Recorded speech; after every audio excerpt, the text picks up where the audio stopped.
3 men had just slapped my wife, completely unaware of the storm they had unleashed. Dressed in tactical vests, flashing fake badges, and pretending to be HOA enforcers, they struck my wife via schoolteacher across the face for daring to record them. The crack of that slap echoed through our peaceful Florida neighborhood like a warning shot. 15 years of marriage, and never once had I felt fury so pure and blinding. Rage surged in me like fire ripping through dry brush. What these so-called officers didn't realize is that some husbands are far more dangerous than they could ever imagine. I stepped outside, and in that instant, their swagger shifted into hesitation. Their arrogance faltered. This is how a suburban nightmare began on what should have been an ordinary Tuesday morning in our spotless Florida subdivision, the kind of place where palm trees sway just enough to look like a postcard. Every lawn is obsessively trimmed to perfection, and HOA notices arrive with the precision of a German clock.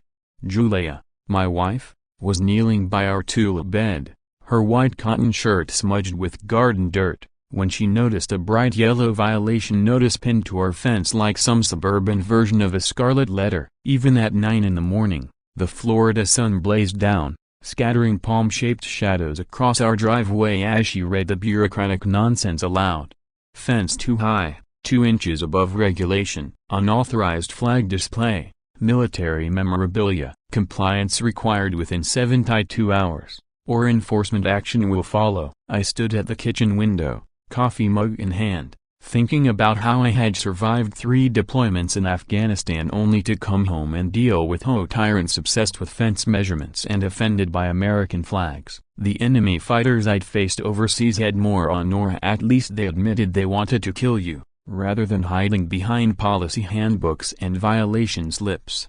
Julia, sharp as always, pulled out her iPhone to record. Her instincts as a teacher told her exactly what to do. Document everything. 15 years of marriage to a military man had taught her well. Gather evidence before anything escalates. That's when the so-called cavalry showed up, and honestly, they looked like they had ordered their tactical gear from a Halloween clearance rack. 2 men strutted across our lawn, vests hanging off them like costumes. The taller one, Vince, looked built like a nightclub bouncer, except his vest zipper strained like it was about to snap. His partner, Tony, was all muscle and ego, his fake badge pinned so crooked it could make real officers howl with laughter. "Ma'am, stop recording this enforcement action immediately," Vince barked in a wannabe drill sergeant tone. Maybe it worked on drunk college kids, but here in the suburbs it just sounded absurd. Tony flexed, trying to intimidate her, as both marched toward my wife like they were storming a terrorist compound instead of harassing a schoolteacher over fence posts.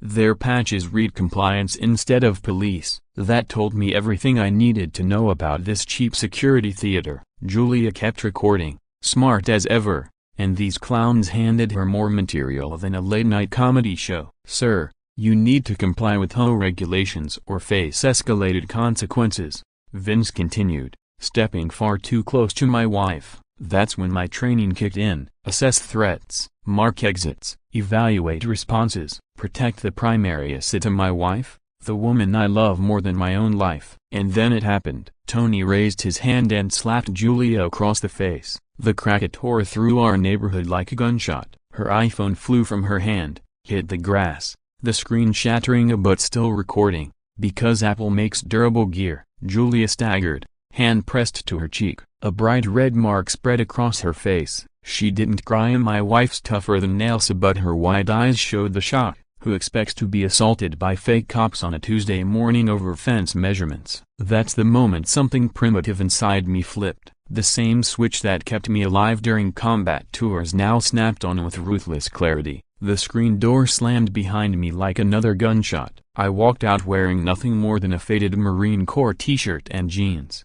But my posture carried the weight of 3 deployments. 38 years old, battle-tested, and now standing face to face with 2 fools who had just made the biggest mistake of their lives. "I'm a Navy SEAL," I said evenly, my voice calm like I was commenting on the weather. "You just assaulted my wife." "Very bad decision." My hands hung loose at my sides, perfectly balanced, every muscle coiled like a spring ready to strike. They had no idea what kind of force they had awakened. "Stand down." "Hands where I can see them." Last warning. The command rolled out of me naturally of the same tone that froze insurgents mid-attack and forced enemies overseas to think twice. But these two clowns thought their costumes made them unstoppable. Vince lunged at me like an amateur MMA fighter while Tony swung wide haymakers you could see coming from a mile away. Here's where the difference between real combat training and suburban tough guy roleplay became crystal clear. People fantasize about fights being flashy and drawn out.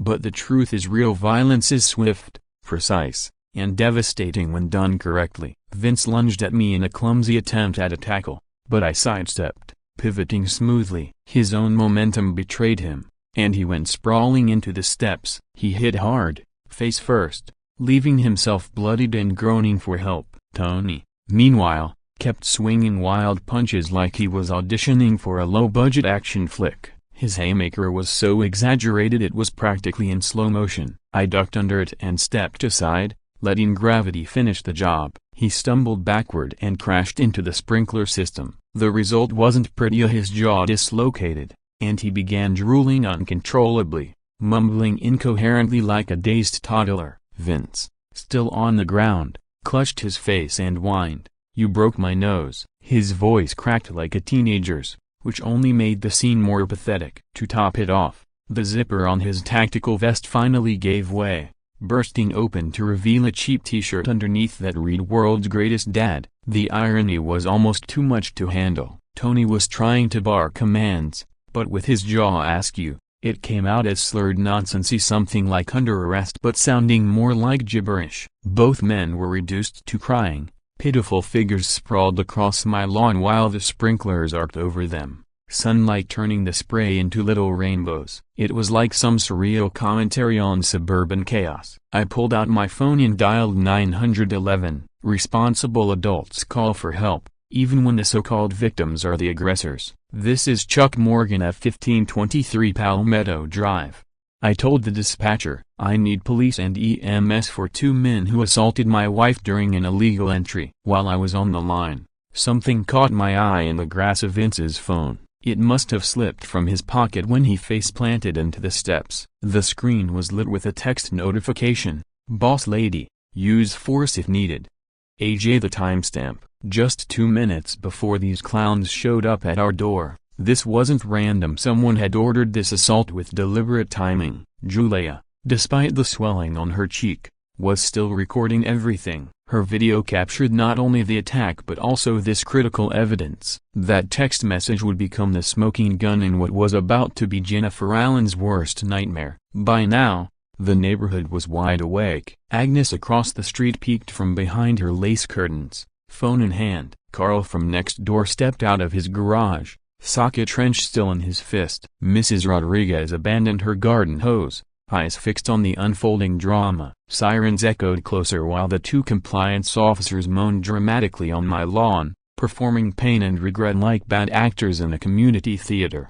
I stood there holding Vince's phone, a cold smile creeping across my face. Julia came over, touching her swollen cheek gently, but her eyes shone with pride. "That's my husband," she whispered, voice soft but steady. 15 years together through deployments, relocations, and civilian struggle. Essa and that bond had never wavered. But this was no longer just about the assault. If Jennifer Allen had texted these men 2 minutes before they attacked my wife, what else had she orchestrated behind the scenes? The investigation had to begin immediately. Waiting for the system to sort it out wasn't my style. By the next morning at 6, I was at the kitchen table with my laptop, coffee, and a notebook full of license plates I jotted down. The morning sun slanted through the blinds, casting shadows across the table like prison bars, a fitting backdrop, considering we were now hunting criminals. Julia's bruised cheek, still tender, was all the motivation I needed. At 7 sharp,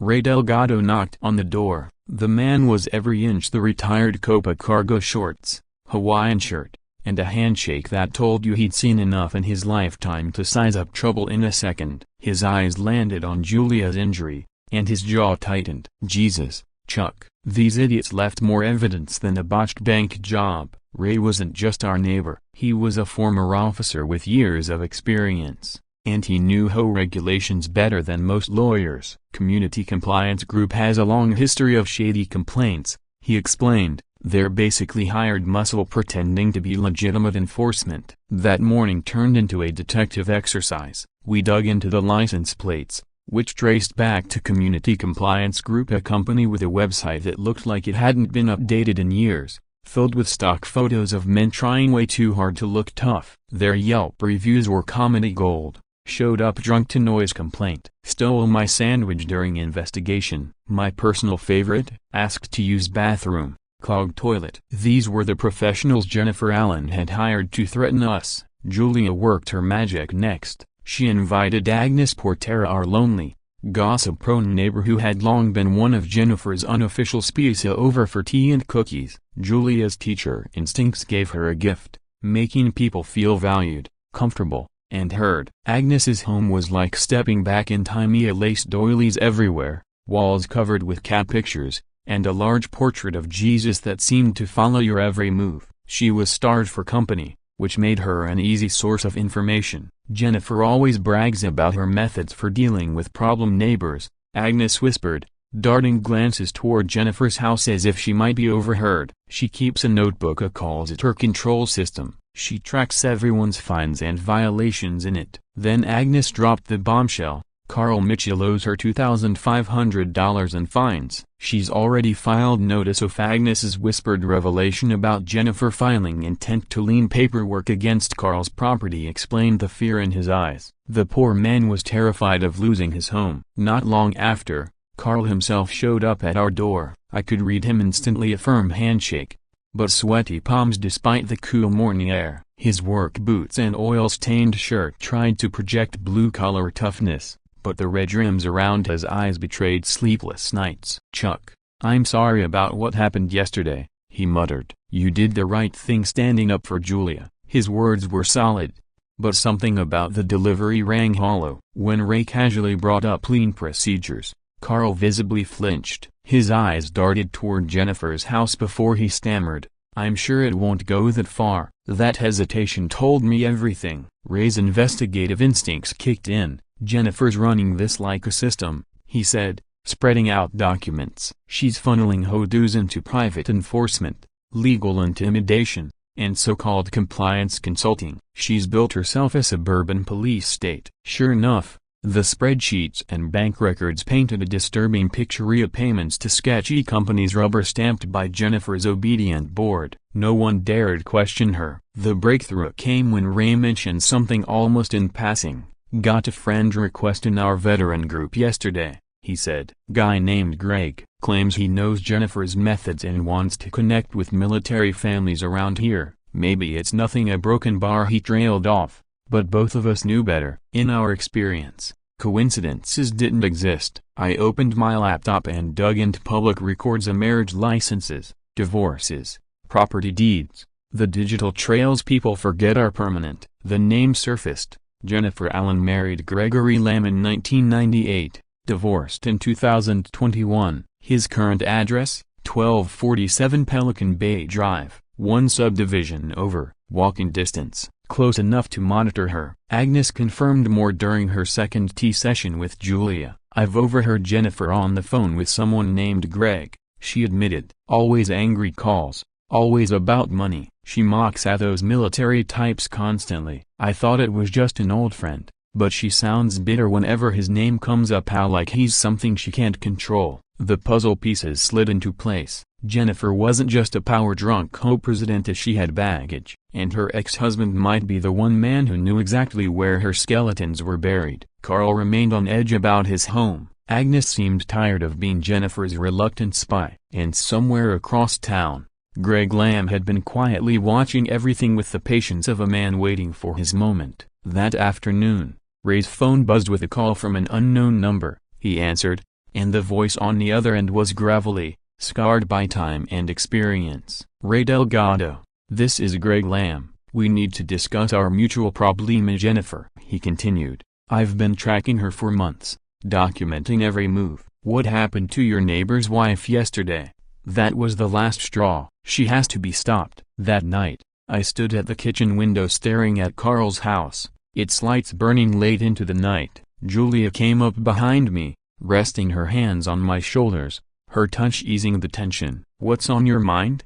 she asked softly. "Greg Lamb," I admitted, living a subdivision away, watching Jennifer, inserting himself into veteran circles, gathering dirt on her. He knows her well enough to anticipate her moves. But here's the question: does he want revenge on her? Or is he planning to help her finish what she started against us? The very next morning, Jennifer launched her psychological warfare. As much as I despised it, I had to admire the strategy. Agnes turned up at the community mailbox cluster like she was briefing an intelligence cell, surrounded by the usual morning gossip crew. I watched from my kitchen window, coffee steaming in hand, as she reluctantly delivered Jennifer's latest poison. "Jennifer's worried about Chuck," Agnes told them, wringing her hands. "She says military men sometimes struggle adjusting to civilian life via broken bar, that they can be dangerous to the community." Mrs. Rodriguez folded her arms instantly, her voice sharp. "That's nonsense, Agnes. I saw the whole thing. Chuck warned those imposters 3 times before defending his wife." But as I watched, I noticed Mrs. Kim instinctively steps back, hesitation flickering across her face like Jennifer's carefully planted seeds of doubt are starting to sprout. That's exactly the game Jennifer plays, is splitting neighbors apart, making them question whether I'm a protective veteran standing up for my family or a dangerous man who snapped over a fence rule. The part that frustrates me most, Jennifer knows how to play psychological games. She never outright claims I'm unstable. Instead, she couches it as concern about PTSD and lets people's imaginations create the rest. It's the same kind of mental warfare insurgents used over Cesar, except instead of explosives, she's weaponizing whispers, gossip, and fear. At least in combat, the enemy faced you directly. Later that day, Agnes knocks on our door, carrying a manila envelope with hands trembling like dry autumn leaves. Her eyes are swollen and red, the look of someone who's lost sleep wrestling between conscience and self-preservation. "I can't let Jennifer keep destroying people's lives," she says firmly, stronger than I've ever heard her. "I've been helping her for months, hurting families who never deserved it. I can't keep being her spy." Inside the envelope is pure gold of photos from her phone capturing every page of Jennifer's command center, each shot stamped with time and date, like an unintentional military intelligence archive. Without realizing it, Agnes had been compiling the evidence that could finally topple Jennifer's suburban reign. We spread the photos across the kitchen table like generals mapping a mission. The scale of Jennifer's tactics is staggering. Every entry is neat, dated, and coded with violations, fines, and what she calls pressure points. The wording reads more like interrogation notes than HOA business. A $500 fine for Mrs. Chen's purple mailbox. A $300 against the Rodriguez family for their flag hanging 2 inches too high. A $75 against Ray because his dog barked at 9:01 p.m., technically outside quiet hours. But the one that makes my stomach churn: Carl Mitchell, a $2,500 in deck violations plus late fees. Leverage opportunity. Lien filed. High compliance potential under financial pressure. This isn't neighborhood management, it's a surveillance state run by a woman who thinks she's starring in a spy thriller. Julia studies the photos and says, "What's already in my head?" Chuck. This is written like a military threat assessment. She's logging every neighbor's weaknesses, their money problems, family struggles, and stress points. This isn't about HOA rules, it's about power. That night, the community meeting feels different. The room is packed, buzzing with energy. No sleepy HOA gathering, but a crowd ready for something closer to real democracy. Carl steps forward, delivering a performance that could win an Oscar. He straightens his shoulders, looks everyone in the eye, and says, "Chuck Morgan showed restraint. I've served with soldiers, and Chuck is a good man. I stand with him." Applause erupts, but while the neighbors clap, I study Carl. His jaw twitches when he says my name. Sweat beads despite the air conditioning. His eyes keep darting at Jennifer's empty seat as if he expects her ghost to appear. He's terrified, and not just about losing his house. Julia, sharp as ever, has her phone recording the entire meeting. With Jennifer's games, you either document or you lose. She captures Carl's testimony, the cheers, and most importantly the shifting expressions of neighbors who are finally seeing Jennifer's tricks. Ray follows with his perspective. As a former officer, I'll say this plainly: Chuck handled it by the book. Warnings first, reasonable force, and immediate aid for the injured. That's textbook. After the meeting, Carl walks up to me, voice steady but eyes haunted. If you need me to testify, I'll do it. Whatever it takes to stop her. His handshake is strong, but I've seen that look before with soldiers about to step into a mission they know could ruin them. Then Ray pulls me aside with something that shifts the entire battlefield. Chuck, you need to see this last page. The handwriting is different, rough, masculine strokes. It reads, Phase 2A: if legal fails, escalate pressure, GL backup plan ready. Those initials SIGLA could only belong to Gregory Lamb, Jennifer's ex-husband everyone assumed was long gone. Suddenly, her brazen confidence makes sense. And here's the truth that gnaws at me more than anything else: not Jennifer's harassment or even the legal nightmare ahead. It's the look in Carl's eyes, that expression of a man forced into impossible choices, knowing no matter what, he'll betray someone. I've seen that look before, right before men made decisions they never forgave themselves for. Later, as Julia and I clean up after dinner, she voices the same unease tugging at me. Chuck, a broken bar. What if Carl can't actually help us? What if fear keeps him from telling the truth when it matters? She's got a gift for reading people, probably sharpened from years of spotting lies in classrooms. And she's reading Carl the same way I am, a man standing on a knife's edge, about to choose survival over honesty. That choice is going to haunt Carla, and judging by the fear I saw in his eyes tonight, I don't know which side of him will surface when the pressure truly hits. I stand at the kitchen window staring at his house, the lights still burning past midnight. My thoughts keep circling back to the video from the community meeting, Carl publicly praising my restraint, promising to testify on my behalf. But Jennifer's $2,500 fine hangs over him like a guillotine. Desperate people don't act logically when their family's security is at stake. On one hand, Carl's on video backing me. On the other, Jennifer's got official papers that could financially destroy him. And looming in the shadows, her ex-husband Greg is running some hidden backup plan that even Agnes hasn't uncovered. So when Carl shows up in court tomorrow, which man will we see? The neighbor who stood tall with me, or the terrified father who can't risk losing his home? The Polk County Courthouse at 8 a.m. is everything you'd expect. A cold marble floor is amplifying every step, buzzing fluorescent lights, and that suffocating mix of bureaucracy and dread. I wear my best navy suit, the one reserved for formal ceremonies, while Julia looks sharp and confident in her red dress. We're here for a preliminary hearing on Jennifer's restraining order request, her legal counterstrike after her fake cops ended up in the hospital.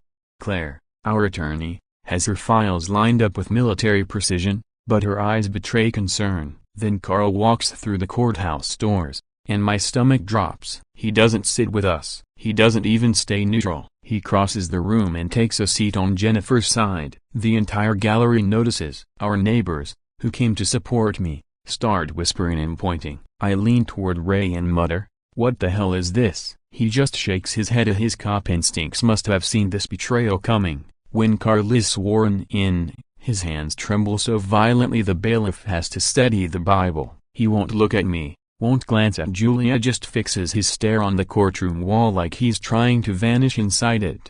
"Your Honor," he begins, voice cracking but rehearsed, "Chuck Morgan threatened me and my family. He said if I didn't support him publicly, he'd treat me the same way he handled those security guards." The words land like a punch. Gasps ripple through the courtroom. Carl presses on, layering in the emotion. "My kids pass his house every day on their way to school. When a Navy SEAL tells you what he's capable of," a broken bar. He pauses just long enough for the silence to do its work. Then he twists the knife. "Your Honor, I can't lose my house over $2,500 in fines. My children would have to change schools, leave their friends. Mrs. Allen offered to resolve my debt in exchange for my honest testimony. I knew I had to tell the truth." It's theater, brilliant, convincing theater. But there's one fatal flaw. Julia recorded the entire community meeting, and Carl's own words are about to expose him. Ray stands up, calm and steady, speaking with the authority of someone who's testified countless times. "Your Honor,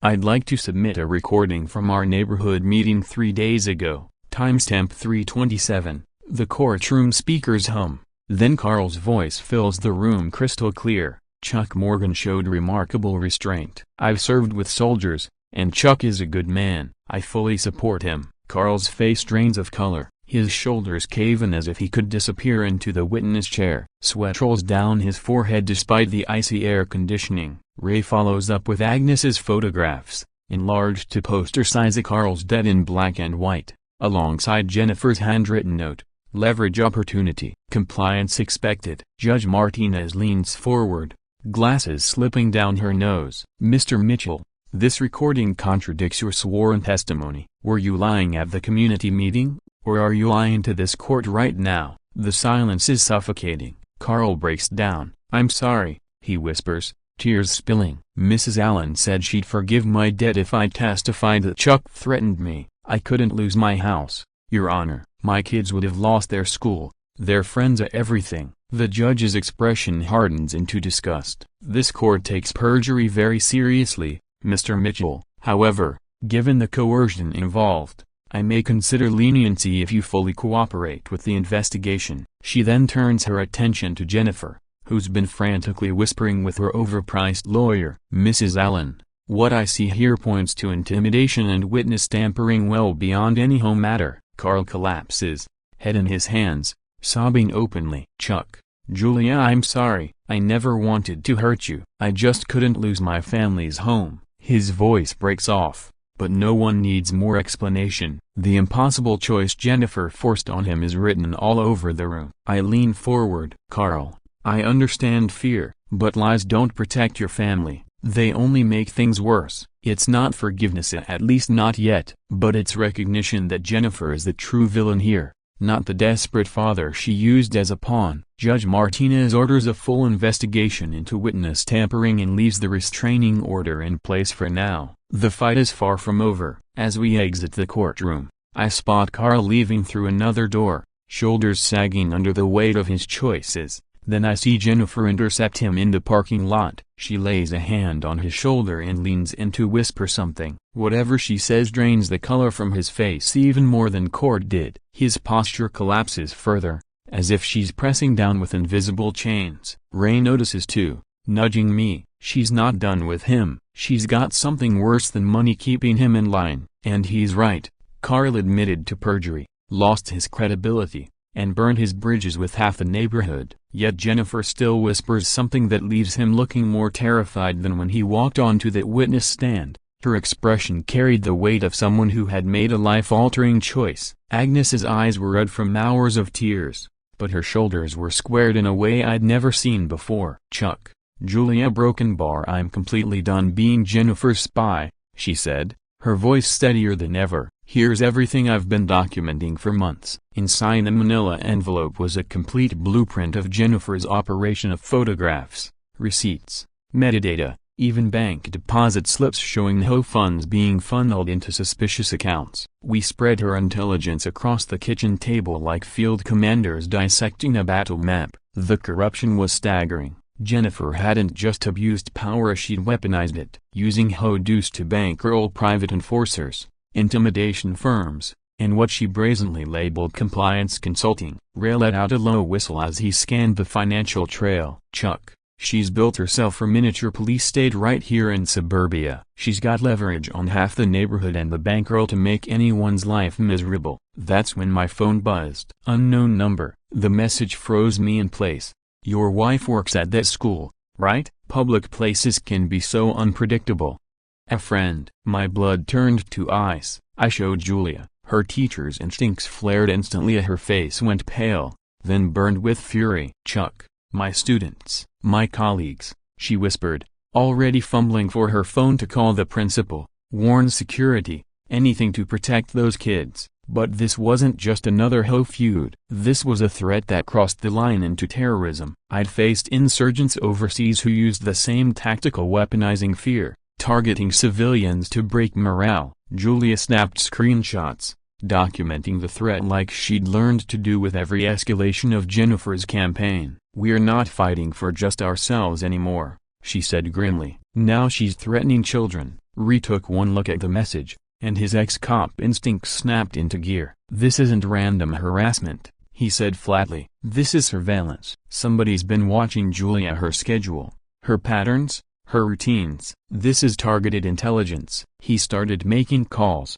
pulling favors from law enforcement contacts, because threats against schools don't stay local if they draw federal lines. And Jennifer may have just crossed from civil harassment into outright criminal territory. The breakthrough came hours later when my phone rang again. Unknown number. The voice on the other end was rough, seasoned, the kind of voice that carried weight in every syllable. "Chuck Morgan, this is Greg Lamb. We need to talk about our mutual Jennifer problem." I froze. Jennifer's ex-husband. The ghost she swore was dead. "I've been watching her spiral for weeks," he continued. "After what she pulled in court with Carl, I can't stay silent anymore. We agreed to meet at a Denny's, neutral ground, public, harder for Jennifer's spies to eavesdrop."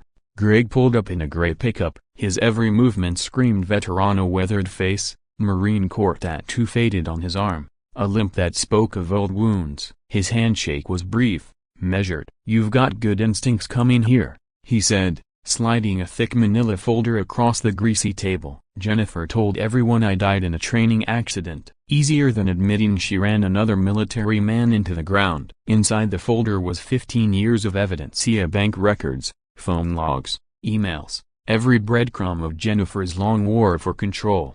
He tapped one highlighted entry after another. Joint accounts she never closed after the divorce. "Look here, $1,500 to A Community Compliance Group. $800 to a Private Investigation Services. $2,000 to Legal Intimidation Consulting," Greg said grimly, tapping the highlighted bank statements. "All of it funded with money I'm legally required to contribute because of our divorce settlement." But the real smoking gun wasn't financial. It was Greg's old phone, loaded with recordings that exposed Jennifer's true nature. He hit play. Jennifer's drunk, venomous voice spilled into the greasy air of the Denny's booth. "Greg, you bastard. I'll destroy anyone who reminds me of you. Military types think they're so tough. I hired those compliance idiots to teach that SEAL's wife a lesson. She deserved it for filming my enforcement action." The words were slurred, but unmistakably clear, a confession to conspiracy and assault. Greg's jaw tightened. "She calls me every month when she's drunk. Threats, manipulation, always trying to keep her claws in." Even after the divorce, 2 years ago, I started recording them when I realized she was funneling our shared finances into harassment campaigns against neighbors. What she did to Julia Brokenbar, that was the last straw. I couldn't let her keep hurting innocent people. The folder contained more damning evidence. Email chains showing Jennifer's coordination with private investigators, financial records proving she siphoned HOA funds for vendettas, and worst of all, text messages laying out Phase 2 and Phase 3 operations against anyone who resisted her control. Greg slid another phone across the table. On it, a recent exchange. "Gee, time for Phase 3, you know what to do." Chuck." Greg lowered his voice to a whisper. "Phase 3 wasn't my idea. It was always hers. The school threat, the escalation beyond fines and harassment, it's all been in the works for months. And based on the text she sent me this morning, she's already starting." The pieces clicked together like a battlefield briefing. Jennifer wasn't just a power-hungry HOA president. She was something darker, a controller with access to community funds, a pattern of escalation, and a vendetta against anyone tied to military strength she could never dominate in her marriage. Carl's collapse in court wasn't just about foreclosure, it was proof of Jennifer's bigger game. She could break anyone if she applied enough pressure. Greg showed me the final piece of evidence. Photos, Carl with Jennifer's private investigator, Carl signing documents in her kitchen, Carl receiving envelopes of cash. She didn't just threaten foreclosure, Greg explained. She turned him into her spy. He's been gathering intel on neighbors for months, routines, vulnerabilities, private family details. That's why he looked terrified after his testimony. He wasn't afraid of losing his house. He was afraid everyone would learn he betrayed them. The truth hit me like a body blow. Jennifer wasn't just manipulating people, she was running an intelligence operation. As we left Denny's, Greg pressed a USB drive and his contact information into my hand. "Chuck, She's not finished. She's got money, connections, and now nothing left to lose. Phase 3 could be worse than anything we've seen. He paused at his truck, his face lined with regret. I should have stopped her years ago. I was tired of fighting. But watching her come after your family reminded me you don't walk away from bullies, you and them. That evening, Julia and I sat at the kitchen table, surrounded by evidence, assault videos, bank statements, recorded calls, and that single, chilling text message about the school. We had enough to bury Jennifer in court. But the real question gnawed at me: what exactly is Phase 3? Even Grieger, who'd endured 15 years of her control, looked shaken by it. And if it was bad enough to scare him, then whatever Jennifer had planned next wasn't just harassment. It was something that looked disturbingly close to domestic terrorism. The community center the next night was overflowing, every folding chair occupied, neighbors packed against the walls, faces tense, eyes burning with anger. For the first time, it wasn't just about HOA politics anymore, it was about survival. You said, "I want you to rewrite this script without changing the story of script. You can change wording to make it unique and write timeline in this script. I will give you script in section wise. Remember story mod jiz jagapa echo stories lika iga apni usko ana drama nest say change karna hi ager only echo lika hoga uski jaga panalikna hi."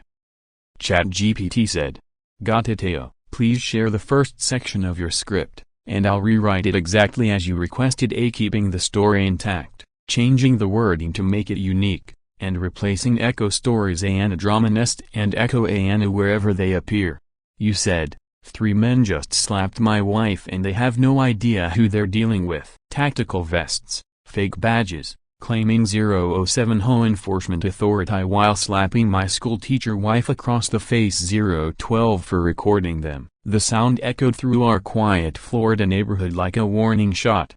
15 years of 019 marriage and I've never felt rage like this. Pure white hot fury burning. 024 through my chest. Here's what these officers don't know. Some husbands are more dangerous than others. I stepped 031 outside and suddenly their confident swagger turned into something very different. Comment your country. You 038 won't believe what happens next. Here's how this suburban nightmare. 043 started on what should have been a perfectly normal Tuesday morning in our pristine Florida subdivision. You know 049, the type of place I'm talking about, where palm trees sway exactly the right amount. Every lawn looks like obsessive. 056 compulsive perfectionists manicured it, and the HOA notices arrive with the punctuality of German trains. My wife 103 Julia is kneeling by our tulip bed wearing this wide cotton shirt that's already getting dirty from her morning 108 gardening session when she spots this bright yellow violation notice stuck to our fence like some kind of suburban 114 scarlet letter. The Florida sun is fierce, even at 9 o'clock in the morning, casting these dancing palm shadows 120 across our concrete driveway while Julia reads this bureaucratic nonsense out loud. Fence height violation 2 and above 128 regulation, flag display, unapproved military memorabilia, compliance 133 required within 72 hours or face escalated enforcement. I'm watching through our kitchen window, coffee mug 140 in hand, thinking about how I survived 3 combat deployments in Afghanistan just to deal with Homeowner Association 147 tyrants who measure fence heights with rulers and get triggered by American flags. Honestly, the enemy fighter had 154 better manners than these people. At least insurgents told you up front they wanted to kill you instead of hiding 159 behind regulation handbooks and compliance violations. Julia starts recording on her iPhone because she's 205, got those sharp teacher instincts that scream, document everything when dealing with bureaucratic jerks. 211 smart woman, my wife.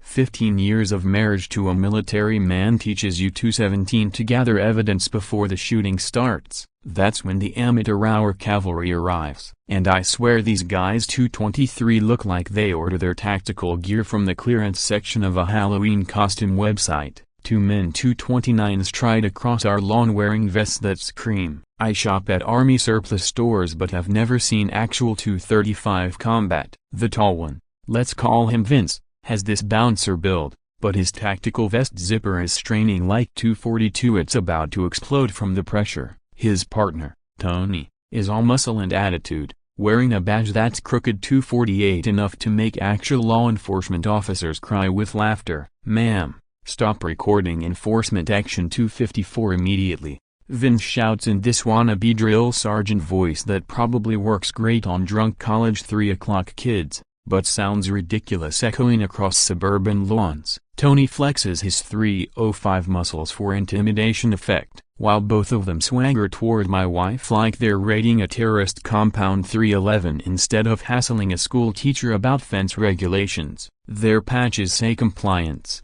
not police, which tells 319 me everything I need to know about this discount security theater production. Julia keeps filming because she's not 325 stupid. She recognizes evidence gathering when she sees it, and these idiots are providing enough material for 331 a comedy special. "Sir, you need to comply with HOA regulations or face 336 escalated consequences," Vince continues, stepping uncomfortably close to my wife. 342 That's when my military training kicks into automatic mode. Assess the threat level. Identify potential exits. 348 Calculate response options, and protect the primary asset, which in this case happens to be the woman I love more than 355 life itself. Then it happens. Tony, this overly aggressive guy, swings his hand 401 and slaps Julia hard across her face. The sound echoes across our quiet neighborhood like a gunshot. Smack. 408 sharp and vicious and completely inexcusable. Her iPhone goes flying through the air, crashes onto our grass. 415 with the screen spiderweb, but the damn thing keeps recording because Apple makes tough products. Julia stumbles 421 backward, hand instinctively going to her cheek, and I can already see the red handprint forming on her face like some 428 kind of suburban scarlet letter. She doesn't cry. My wife's tougher than nails and twice as sharp, but her eyes 434 go wide with shock because who the hell expects to get assaulted by fake cops on a Tuesday morning over fence 440 measurements? That's the exact moment when something primitive and dangerous flips on in my brain. The same switch 447 that kept me alive through 3 combat tours and made enemy fighters think twice about engaging American forces. 453 The screen door slams like a gunshot as I step outside, and I swear the temperature drops 10 degrees just from my 5 o'clock presence. I'm wearing a faded Marine Corps t-shirt and jeans. Nothing special, but my entire posture shifts 506 into something these suburban warriors have never encountered in their discount security careers.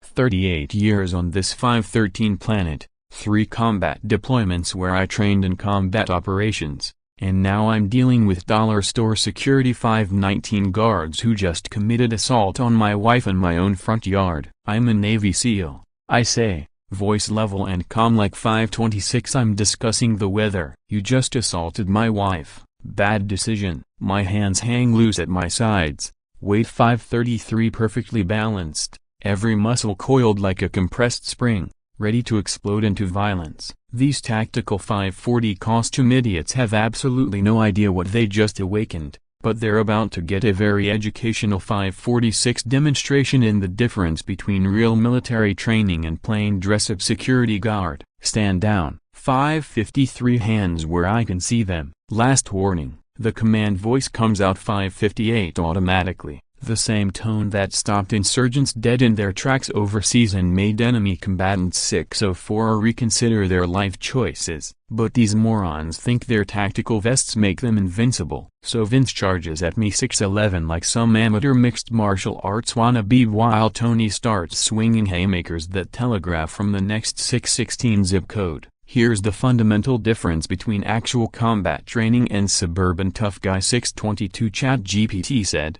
"Here's your rewritten script." I kept the story the same but rephrased the wording to make it unique, removed all timeline stamps, and followed your rule about replacing Echo Stories Anna Drama Nest and Echo Anna, though this section didn't contain them. I stayed ready for upcoming parts. 3 men had just slapped my wife, completely unaware of the storm they had unleashed, dressed in tactical vests, flashing fake badges, and pretending to be HOA enforcers. They struck my wife via schoolteacher across the face for daring to record them. The crack of that slap echoed through our peaceful Florida neighborhood like a warning shot. 15 years of marriage, and never once had I felt fury so pure and blinding. Rage surged in me like fire ripping through dry brush. What these so-called officers didn't realize is that some husbands are far more dangerous than they could ever imagine. I stepped outside, and in that instant, their swagger shifted into hesitation. Their arrogance faltered. This is how a suburban nightmare began on what should have been an ordinary Tuesday morning in our spotless Florida subdivision, the kind of place where palm trees sway just enough to look like a postcard. Every lawn is obsessively trimmed to perfection, and home notices arrive with the precision of a German clock. Julia, my wife, was kneeling by our tulip bed, her white cotton shirt smudged with garden dirt, when she noticed a bright yellow violation notice pinned to our fence like some suburban version of a scarlet letter. Even at 9 in the morning, the Florida sun blazed down, scattering palm-shaped shadows across our driveway as she read the bureaucratic nonsense aloud. Fence too high, 2 inches above regulation, unauthorized flag display, military memorabilia, compliance required within 72 hours, or enforcement action will follow. I stood at the kitchen window, coffee mug in hand, thinking about how I had survived 3 deployments in Afghanistan only to come home and deal with HOA tyrants obsessed with fence measurements and offended by American flags. The enemy fighters I'd faced overseas had more on, or at least they admitted they wanted to kill you, rather than hiding behind policy handbooks and violation slips.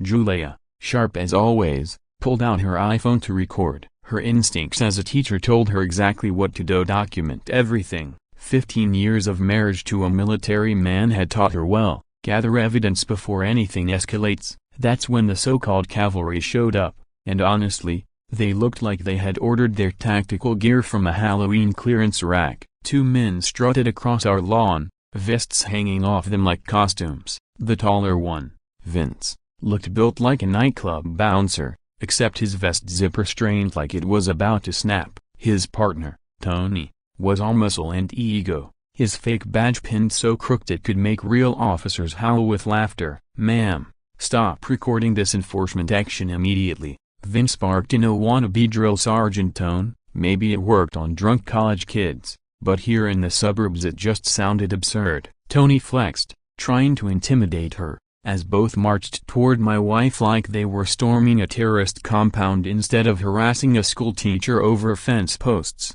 Their patches read compliance instead of police. That told me everything I needed to know about this cheap security theater. Julia kept recording, smart as ever, and these clowns handed her more material than a late-night comedy show. "Sir, you need to comply with HOA regulations or face escalated consequences," Vince continued, stepping far too close to my wife. That's when my training kicked in. Assess threats, mark exits, evaluate responses, protect the primary asset of my wife, the woman I love more than my own life. And then it happened. Tony raised his hand and slapped Julia across the face. The crack tore through our neighborhood like a gunshot. Her iPhone flew from her hand, hit the grass, the screen shattering but still recording. Because Apple makes durable gear, Julia staggered, hand pressed to her cheek. A bright red mark spread across her face. She didn't cry, and my wife's tougher than nails, but her wide eyes showed the shock. Who expects to be assaulted by fake cops on a Tuesday morning over fence measurements? That's the moment something primitive inside me flipped. The same switch that kept me alive during combat tours now snapped on with ruthless clarity. The screen door slammed behind me like another gunshot. I walked out wearing nothing more than a faded Marine Corps t-shirt and jeans.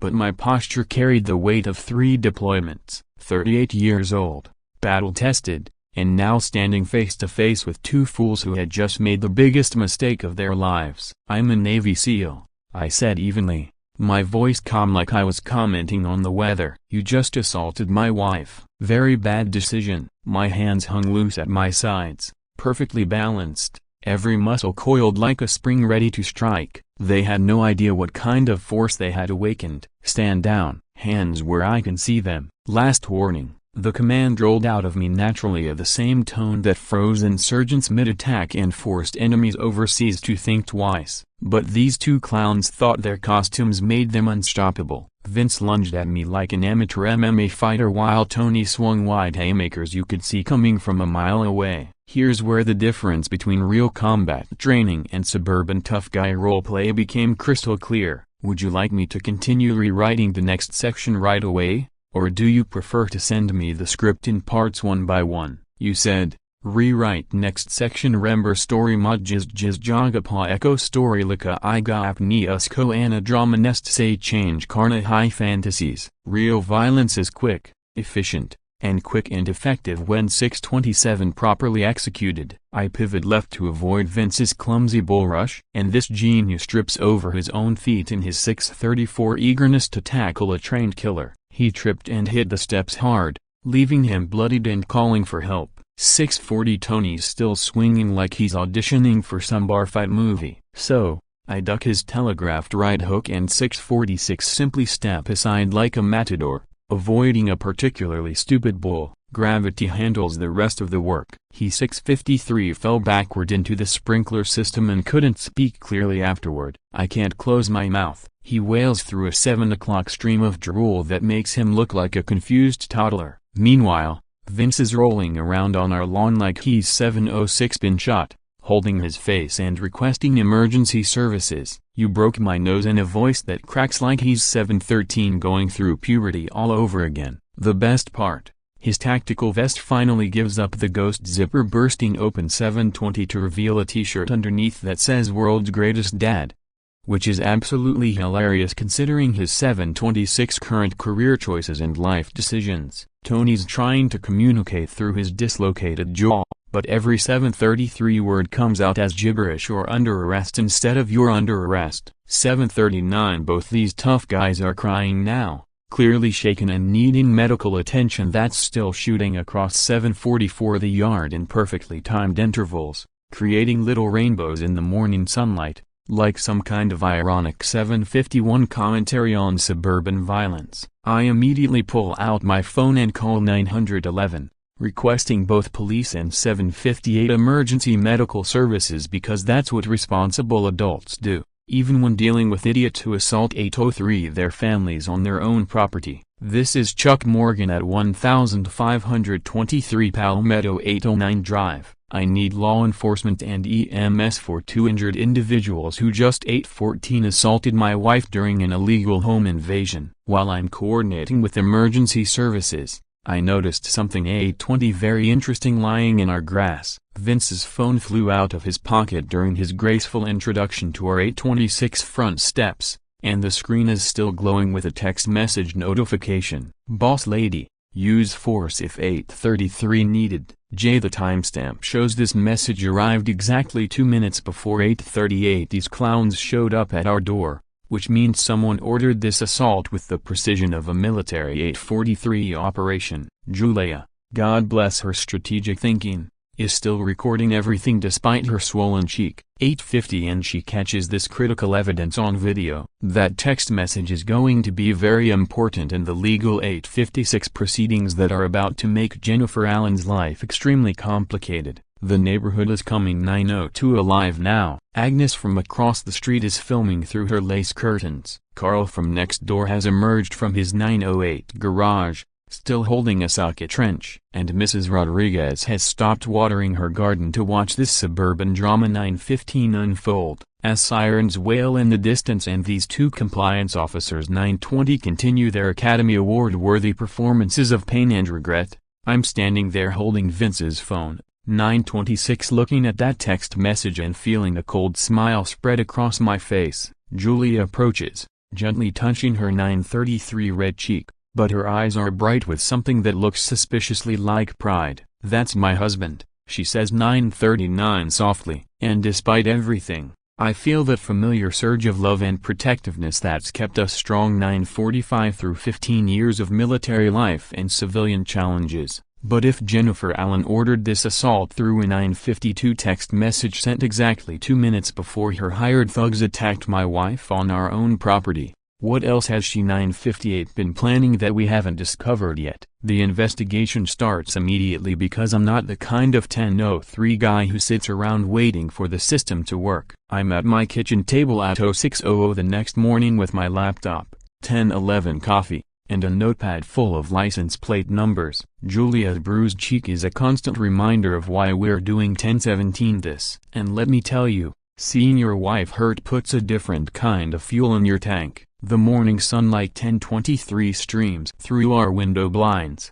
creating these prison bar shadows across the table, which feels oddly appropriate 10:30 considering we're hunting down criminals. Ray Delgado shows up at my door around 7 a.m., and this man is 10:36 exactly what you'd expect from a retired cop. Cargo shorts, Hawaiian shirt, and 10:41 the kind of handshake that tells you he's seen some stuff. "Jesus, Chuck," he says, eyeing Julia's swollen cheek. 10:48 these idiots left more evidence than a bank robbery gone wrong. Ray's not just our neighbor, he's a former Law 1055 enforcement officer and knows HOA regulations better than most lawyers. As 11 o'clock in ex-cop, I can tell you that Community Compliance Group has a history of complaints. They're basically hired 1106 muscle disguised as legitimate enforcement. We spend the morning tracking down information like a couple 1111 of detectives working a case. The license plates lead us to Community Compliance Group, which has a website 1117 that looks like it was designed and uses stock photos of tough guys that are obviously from Shutterstock. Their Yelp 1124 reviews are comedy gold. Showed up drunk to noise complaint. Stole my sandwich during investigation. And my personal 1131 favorite, asked to use bathroom clogged toilet. These are the professionals 1136 Jennifer hired to intimidate us. I've seen more competent security at mall food courts. Julia works her magic on 1143 Agnes Porter, our lonely neighbor across the street, who's been Jennifer's unofficial spy network for years. My 1149 wife has this teacher superpower where she can make anyone feel comfortable and important. So, she invites Agnes over 1156 for tea and homemade cookies. Agnes lives in this time capsule house with doilies everywhere, 47 cat photos, and a 1203 Jesus portrait that seems to watch your every move. The woman is starving for human connection, which makes her 1209 perfect for intelligence gathering. Jennifer always brags about her special methods for dealing with problem 1215 neighbors. Agnes whispers, eyes darting toward Jennifer's house like she's afraid of being overheard. She has this 1222 composition notebook where she tracks everyone's debts and violations. Calls it her control system.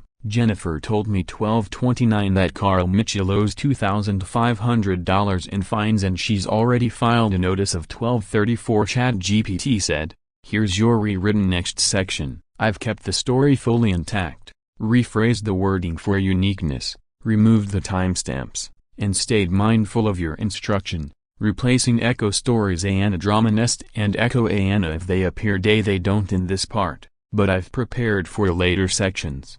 People fantasize about fights being flashy and drawn out, but the truth is real violence is swift, precise, and devastating when done correctly. Vince lunged at me in a clumsy attempt at a tackle, but I sidestepped, pivoting smoothly. His own momentum betrayed him, and he went sprawling into the steps. He hit hard, face first, leaving himself bloodied and groaning for help. Tony, meanwhile, kept swinging wild punches like he was auditioning for a low-budget action flick. His haymaker was so exaggerated it was practically in slow motion. I ducked under it and stepped aside, letting gravity finish the job. He stumbled backward and crashed into the sprinkler system. The result wasn't pretty. His jaw dislocated, and he began drooling uncontrollably, mumbling incoherently like a dazed toddler. Vince, still on the ground, clutched his face and whined, "You broke my nose." His voice cracked like a teenager's, which only made the scene more pathetic. To top it off, the zipper on his tactical vest finally gave way, bursting open to reveal a cheap t-shirt underneath that read "World's Greatest Dad." The irony was almost too much to handle. Tony was trying to bar commands, but with his jaw askew, it came out as slurred nonsensey, something like "under arrest" but sounding more like gibberish. Both men were reduced to crying. Pitiful figures sprawled across my lawn while the sprinklers arced over them. sunlight turning the spray into little rainbows. It was like some surreal commentary on suburban chaos. I pulled out my phone and dialed 911. Responsible adults call for help, even when the so-called victims are the aggressors. "This is Chuck Morgan at 1523 Palmetto Drive," I told the dispatch.